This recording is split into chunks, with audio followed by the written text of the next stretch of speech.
자, 여러분, 안녕하세요. 황진범입니다.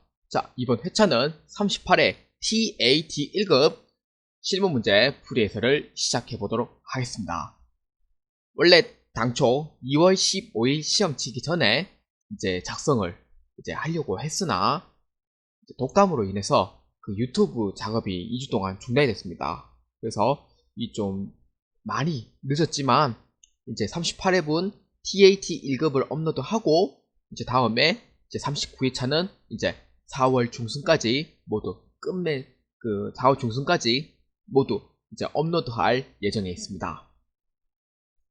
자, TAT 1급은 총 5개의 모듈로 나옵니다. 첫 번째는 거래자료 입력, 일반 점표의 입력, 그 다음에 두 번째는 메인 매출 점표의 입력, 세 번째는 결산, 네 번째는 원천 제세, 다섯 번째는 법인 조정입니다.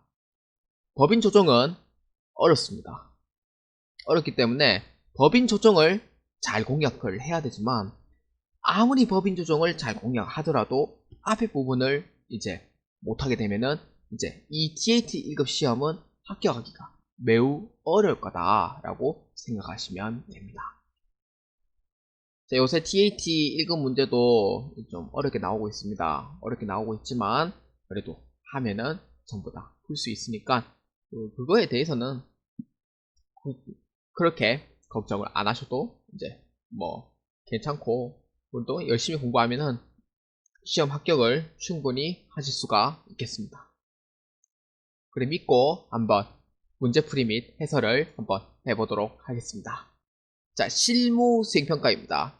주식회사 한영산업은 플라스틱 가구를 제조하여 판매하는 법인 기업으로 회계기간은 제7기다. 제시된 자료와 자료 설명을 참고하여 평가 문제의 물음에 답하시오입니다. 자, 거래자료 입력은 총 2문제가 출제됩니다. 2문제가 출제되기 때문에 배점이 4점 4점으로 해가지고 나누어지는데 생각보다 문제가 길기 때문에 잘 읽어보시고 해야 됩니다. 자, 1번 정부보조금입니다. 보통예금 거래 내역입니다. 자료 설명부터 보겠습니다. 에너지 절약 시설을 구입하기 위하여 중소벤처기업부에 신청한 정부 지원금 상한 의무가 없답니다. 만약 상한 의무가 있다고 하면은 계정 과목이 달라지지만 상한 의무가 없다는 것은 정부 보조금으로 지원을 받고 이제 이걸로 해서 이제 회사를 잘 꾸려나가라 이런 의미가 있어요. 3억 원을 2019년 2월 1일 보통예금 계좌에 입금받고 회계 처리했다. 2월 1일에 입금됐대요. 입금됐기 때문에 일반 전표에 2월 1일에 회계 처리가 되어 있을 거예요. 그래서 2월 1일 일반 전표를 보고 이제 해야 되고요.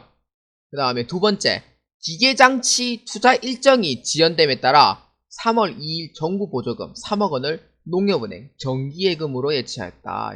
그러니까 첫 번째는 뭐냐면은 정부 보조금을 수령을 했는데 기계를 투자를 해가지고 이제 한번 해봐라 이러면서 정부에서 정부 보조금 받았는데 근데 정부 보조금을 받았으나 이 투자가 지연돼가지고 이 정부 보조금이라는 자체가 사실 어디에 썼는지 이거 정당하게 또 보고를 또 다 해야 돼요. 그렇기 때문에 투자를 지연하기 때문에 이거를 무작정 어디에다가 뭐 쓸 수도 없고 하기 때문에 정기예금에 일단은 맡겨놓은 거예요. 그러니까 즉 투자 일정이 지연됨에 따라서 정기예금으로 해가지고 정부 보조금을 일단은 거기에 넣어 놓는다 이 말이에요. 자, 이게 두 가지의 흐름입니다. 자, 그래서 평가 문제 1번에 보시면은 정기예금과 관련된 정부 보조금 계정을 계정 과목 코드 126번으로 등록하시오입니다. 계정 구분은 차감, 관련 계정은 배고, 정기예금입니다.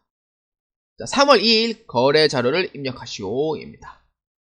첫 번째는 계정 과목 및 조계 등록이라고 있어요. 계정 과목 및 조계 등록. 원래 회계 2급에서 나오는 문제긴 하지만 FAT 2급입니다. TAT 1급에서는 이렇게 이제 새로 만들어라는 얘기가 거의 나오진 않아요. 나오진 않지만 그래도 이 문제에서 나왔기 때문에 한번 입력해 보겠습니다. 자, 정기예금과 관련된 정부보조금 계정 과목을 넣으랍니다. 정부보조금. 자, 이렇게 놓으면은 구분은 이제 뭘로 하냐면은 구분은 차감입니다. 차감. 차감으로 하기 때문에 차감으로 하고요. 사용 O 하고요. 그 다음에 출력은 정부 보조금인데 이거를 이제 그 표준 코드에 관련된 거를 바꿔야 돼요. 그래서 105번 정기예금입니다.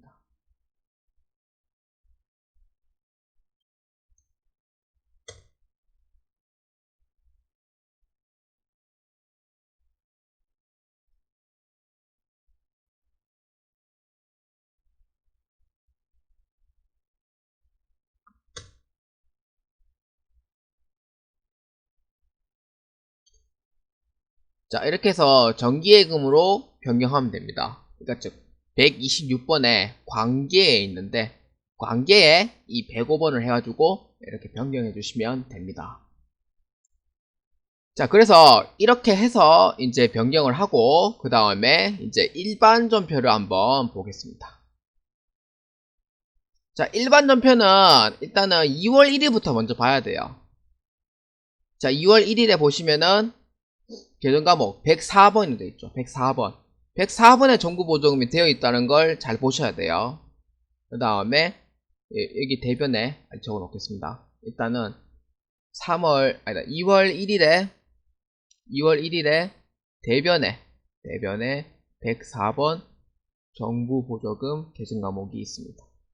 그래서 이거를 이제 기계장치 계정 과목에 대체를 시켜줘야 돼요. 기계장치에 대한 이 정부 보조금으로 대체를 시켜줘야 되지만 원래는 그렇습니다. 원래 대체를 시켜주지만 현재는 그럴 수가 없기 때문에 그래서 이거는 정부 보조금을 정기예금에 관련된 계정 과목으로 대체를 해줘야 돼요. 그래서 이거에 대해서는 대체하는 게 아니고 정기예금에 대해서 대체를 해줘야 돼요. 그래서 분계를 2개를 해야 됩니다. 그래서 이거 잘 보셔야 돼요. 이거 2월 1일에 분계를 잘 보시길 바랍니다. 자, 그래서 3월 2일에 이제 이거를 그 기계를 투자를 하려고 했는데 지연이 돼가지고 못하게 됐어요. 그래서 정기예금으로 바꿔줘야 됩니다. 그래서 차변에 정기예금입니다. 그래서 농협은행으로 해주고요. 금액은 3억원. 대변에 뭘로 하냐? 보통예금입니다. 그러니까 즉 보통예금 계정 과목인데 그래서 농협은행 정기예금에 예치하였다라고 했으니까 이것도 역시 통장을 정기예금이 아니고 이거는 이제 정부 보조금의 보통예금 국민은행이라고 있기 때문에 국민은행으로 해서 변경을 해주시면 됩니다. 자, 이렇게 하고요. 그 다음에 똑같이 3월 2일에 정부 보조금을 대체시켜줘야 돼요. 그러니까 즉 보통예금에 대한 정부 보조금은 일단 통장에서 빠져나왔기 때문에 없어졌기 때문에 그래서 이거는 이제 대체시켜주고 그 다음에 정기예금에 대한 정부 보조금으로 대체시켜줘야 됩니다. 그래서 차변에 보통예금에 관련된 정부 보조금 2월 1일에 대변을 되어 있는 104번을 이제 차변으로 대체해주고요. 그 다음에 새로 만들었는 126번에 해당하는 정부 보조금으로 대체해줍니다. 자, 이렇게 해서 이제 분계를 해주시면 되겠습니다. 자, 문제 1-2번입니다. 잉여금 처분 및 중간 배당에 대한 문제입니다. 자료 1번은 중간 배당 승인 내용이고요. 그 다음에 자료 2번은 주주총회에 의한 잉여금 처분 내역입니다. 그러니까 즉 2018년 6월 30일에 중간 배당을 했고요. 그 다음에 19년 3월 20일은 이제 12월 31일 이제 결산 후 이제 정기 주주총회에 의한 배당이 되는 문제가 되겠습니다. 자, 자료 설명해 보시면은 자, 자료 1번은 2018년 6월 30일에 있었던 중간 배당과 관련된 이사의 의사독이다. 자료 2는 2019년 3월 21일 주주총회에 결의된 잉여금 처분 내역이다 입니다. 자, 평가 문제 한번 보도록 하겠습니다. 1번 잉여금 처분액에 대한 결의를 회계처리 일반 전표에 입력하시오 입니다. 이익준비금은 중간 배당을 포함하여 상법에서 요구되는 최소 금액을 적립한다 입니다. 이 가장 중요한 부분이에요. 이익준비금은 중간 배당금도 포함해서 이기 때문에 그러니까 중간 배당금은 준 5천만원과 정기 주총에 의해서 현금 배당된 이제 그 3천만원 더해서 8천만원에 이제 10%만큼 해서 800만원을 이익준비금으로 적립을 하라 이 뜻이에요. 그러니까 3천만원에 곱하기 10%가 아니고 중간 배당까지 포함된 3천만원하고 5천만원 포함된 8천만원으로 해가지고 10%만큼 이익준비금으로 적립해라 라는 얘기입니다. 평가 문제 2번은 정기분 이익처분 계산서를 완성하시오 입니다. 자, 일반 전표 입력에 클릭합니다. 자, 날짜는 2019년 3월 21일로 합니다. 자, 구분은 차변에 이제 2월 이익잉여금입니다. 자, 코드는 없고요. 자, 차변에 이제 뭘 처리하냐면은 차변에는 이제 5,500만원만큼 5,500만원하고 현금 배당 주식 배당 있죠. 현금 배당 주식 배당 있죠. 그 다음에 이익 준비금까지 포함해서 6,300만원만큼 입력합니다. 그 다음 대변에는 이제 뭘 처리하냐면은 대변에는 이제 현금 배당은 이제 이미 배당 처리했으니까 회계 처리할 게 없고요. 이제 3월 21일자에 입력한 현금 배당과 주식 배당으로 해서 입력을 해야 돼요. 현금 배당은 이제 배당 선언만 한 거죠. 주주총회 승인 내용에서 이제 배당 선언만 한 거기 때문에 배당을 지급하겠다는 내용은 현재 없어요. 그러니까 처분액에 의한 결의이기 때문에 배당 선언만 한 거예요. 그래서 배당을 뭐 줬다는 얘기는 없어요. 그렇기 때문에 현금 배당은 미지급 배당금으로서 회계 처리합니다. 그 다음에 주식 배당은 미교부 주식 배당금으로 해서 회계 처리를 하시면 돼요. 그 나머지는 이제 이익준비금으로 해서 회계 처리를 해주시면 됩니다. 800만원만큼. 이렇게 해서 대변에다가 이제 회계 처리를 해주시면 되는 거예요. 자, 그래서 대변에는 미지급 배당금 해가지고 얼마냐면은 3천만원. 그 다음에 주식 배당금이기 때문에 미교부 주식 배당금으로 해서 회계 처리합니다. 2,500만원. 자, 2,500만원만큼 회계 처리하고요. 그 다음에 나머지 이제 이익준비금 있죠. 현금 배당의 10%만큼 적립해야 한다. 이익준비금 5천만원에서 3천만원의 10%. 그래서 800만원만큼 회계 처리를 해주시면 되겠습니다.